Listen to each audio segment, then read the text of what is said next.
built a wall around the city, and they quarantined the city for a long while. What does that mean? Nobody comes in, nobody comes out. Which means they were super rich, not because they were able to build that wall. It cost a lot of money to build a huge wall around your city, but also means they had enough food inside it. When they said nobody comes in, they meant nobody comes in. We don't care how healthy you look. They knew what was happening around them in Europe, and they didn't want it. So they actually stayed okay. Nobody got sick within the city. Some people ran away. They weren't allowed back. And when they wanted to come back later, they would try, because when they said nobody leaves and nobody comes back, they meant stay put. From then, every year in December, they thank Saint Mary. They pray to her throughout the plague. They believe that she would spare them, and they still kind of believe that she did. They built this church for her on top of a hill. Lyon is a city on two hills. And this is on top of the hill that prays. They call it as more churches than almost any other place in Europe. In France for sure. They're close together, they're all pretty, but this one is the most beautiful. And you cannot see it. It says merci here, that's thank you in French, but it also says Marie. Merci Marie, that's thank you Mary. In December, they have a festival of light. That's actually to thank Saint Mary. There's a candle in every window. So normal people like you and me put the candle in their window. Businesses, of course. Their students in arts compete in light shows. And it's all a thank you for Saint Mary too, for saving them, even though it was the quarantine that saved them. Although who knows? Maybe it was both. Maybe you should really answer them. It depends on what you believe. And the other hill in Lyon, I told you it's a city of two hills, is the hill that works. And an interesting thing about that, having to do with the plague, is that they became the hill that works during the quarantine. They didn't have silk coming in anymore, right? Since they closed themselves off. So what they decided to do was learn how to make it. They had enough people stay over from the Silk Road who knew how. They had enough silk. They had enough different stuff. Maybe they were always kind of going to do it anyway. But they built houses that were big enough to put the silk machine in. They require very high ceilings. Those buildings are still there. If you buy an apartment there, it's super expensive because of the high ceilings, of the historic value. So, hill that works throughout the plague. They were making their own silk, and hill that prays built this beautiful church and prayed. Okay, moving on from there. So, bunch of people in Europe died, right? 50 million. That is half of Europe. I think your article told you that 50 million died in Africa and Asia. We actually think it's more, which makes sense. Europe was overpopulated in comparison to Africa and Asia. It almost always was. Right now is only the century or less centuries when the other two caught up. It makes sense. Europe has less space. We don't know how many people died in Africa. We know the experience at hardcore. Some of the records are left. Some we think that some were destroyed. We only have estimates. Asia was hit really hard too. But turned out it's not really that scary now.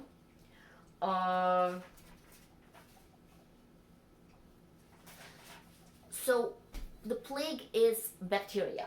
And I made this for you not really because I think it's super important for your history right now to know difference between bacteria and virus, but more so because I assigned you Venn diagrams and a bunch of you guys said you didn't know how to do it. So got you bacteria, that's like the plague, and virus, that's like what we're having right now with the coronavirus. So in here we'll write stuff that only works for, is only true for bacteria.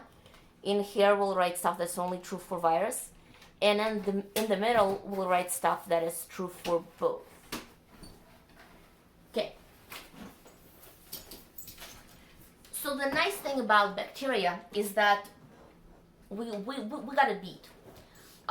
Ever hear of antibiotics? Yeah, that beats bacteria. Sure, some things are resistant. Sometimes we don't feel so great on antibiotics. Sometimes things have complications that require further treatment. But overall, if it's bacteria, we can't vaccinate against it beforehand, but we can pretty much kill it off with antibiotics. So I'll write here under bacteria, antibiotics kill it.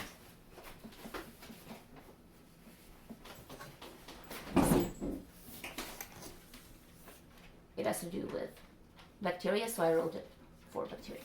For virus, like what we have right now, you can vaccinate against it beforehand, in theory. If we don't know it yet, like this coronavirus thing is new to us, we didn't have a vaccine for it in advance. But for a lot of viruses, we do have a vaccine. That means you get a shot in advance just to make sure you don't get sick later. So vaccines, I'll write under viruses. All right, in the middle, I'll write both can get you very sick. Can get humans sick. Actually, they can get anybody sick. It depends. Bunch of viruses and bacteria that work on your animals. Sometimes they're the same ones that work on you. Sometimes they're different. Sometimes they're kind of cousins to each other. HIV is a very interesting example for many reasons. One of the reasons is that it probably existed on Pangaea. Remember that continent that our continents kind of broke apart from? It is the parents of HIV, the retrovirus prototype. It's so old, it's 500 million years old. It's as old and older than that one clump of a continent. So it's possible that it exists everywhere because we had it for so long. By it exists everywhere, I don't mean the HIV that we've been dealing with in the last century. I mean there are a bunch of the variations of it. Cats have it, cows have it, goats have it, and monkeys have it, and now we have it. Now, the ones that cats have, the FIV, the feline immunodeficiency virus, it's almost exactly the same as ours, except it's different enough that we can't get it from them. And ours is almost exactly the same as theirs, except it's different enough that they can get it from us. Same with the goat one, same with the cow one, same with the one that comes from the monkeys. We think we got ours from the monkeys, it's just it changed. Probably, but we don't know for sure yet. So, this is how you would handle a VIN if I give it to you again. In the middle, well, I see its mirror image. So, in the middle, you write stuff that's for both. On the side that deals with the one that that circle belongs to. In this case, it's bacteria. You write what has to do with bacteria. On the side that has to do with virus, you write stuff about the virus, and where they overlap, that's both.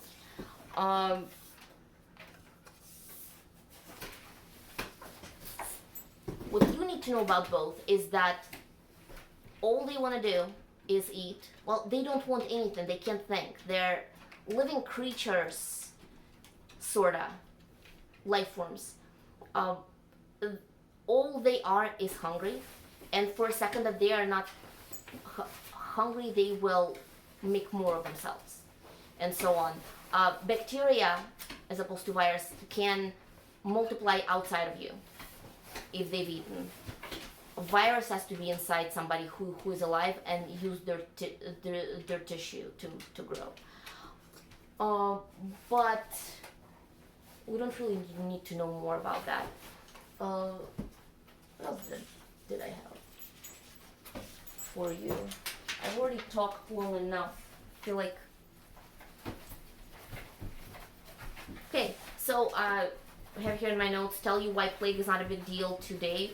Your article today was about rats, how it's still found in the United States, how every year we have a couple of cases of the plague. No big deal. Only becomes a big deal when you say, I don't care. Yeah, I kind of feel sick and I have a weird thing growing on my arm. Some kind of a rosy, a ring, a posy, whatever. Lesson here is, if you got bitten and you got the plague, you have plenty of time to ask for help. Please do. And it's not just for the plague. Something weird happens with your body and you don't feel well. Love yourself enough. We do have some deaths from plague still, from the plague still.